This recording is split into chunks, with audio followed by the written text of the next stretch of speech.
شاه استوپیریان پهلوان محبوب ما که اینجا میتواند برای برآمدن به نشان برنجی مبارزه برد با نماینده کانادا کریبرگ گوگانو. کریبرگ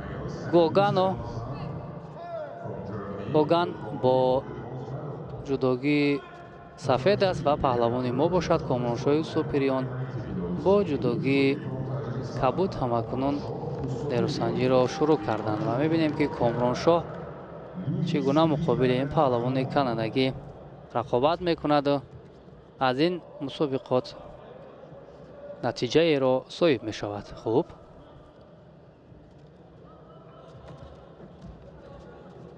اینجا هر دو میخواهند یک اجرای اصول کنند، هر دو فعال هستند و هر دو پیدا میکنند لحظه های موافق را.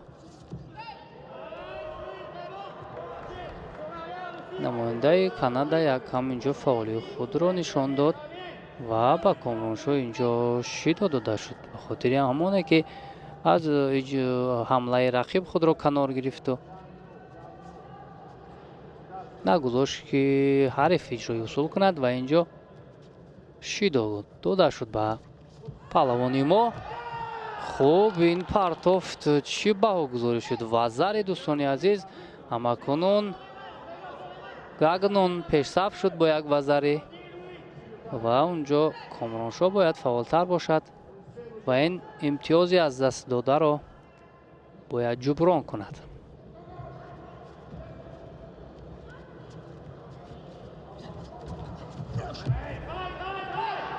اینجا فعالی نماینده کانادا دیده می شود دوستانی عزیز.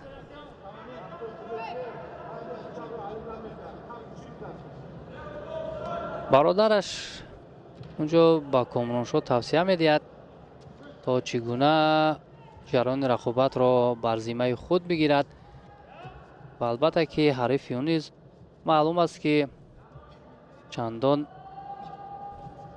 حریف سهل و ساده نیست. این پهلوان سفید پوشی کانادایی 25 سال دارد، اینجا از دایره معین شده می براید.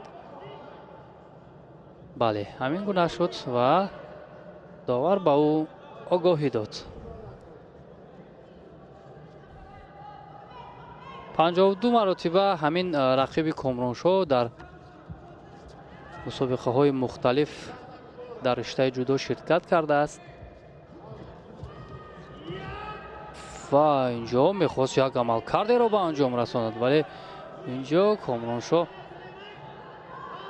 سرحرکتی و فعالی را از دست نداد، وگرنه این پرتافت میتوانست بر سود نماینده کانادا باشد.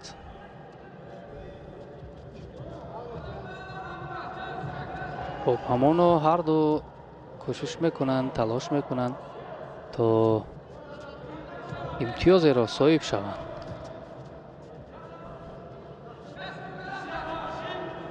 چون کامرانشاه از نماینده گرجستانی شکست خورد، البته اون یکی از پهلوانان خیلی موفق بود، یکی از پهلوانان پرتجربه بود، از همین خاطر توانست پیروزی به دست بیاورد. خب باز با کامرانشاه شیدای دویم داده می شود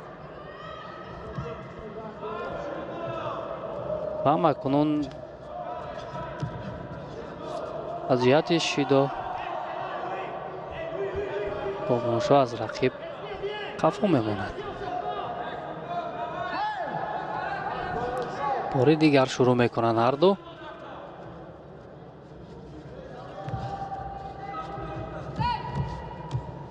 خب اینجا داور امر میکند که رقابت باز داشته شود و دوباره باز شروع میکنند. از مرکز گیلم همونو با یک وزری به دست آورده نماینده کانادا پیش صف است.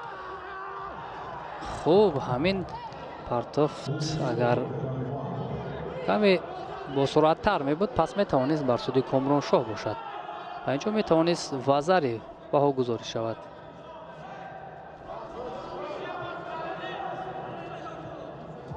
سرینه های خیلی بشمار ماندند دوستان عزیز. از همین لحاظ پهلوان ما را ضرور است то ҳарчи хубтар ҳаракат кунад ва тавонад ки имтиёзе ба даст биёрад. Хуб, инҷо паҳлавони канадагӣ аз гилем баромад. огоҳии дуюм ба ӯ дода мешавад ба хотири ҳамон аз гилем баромадан.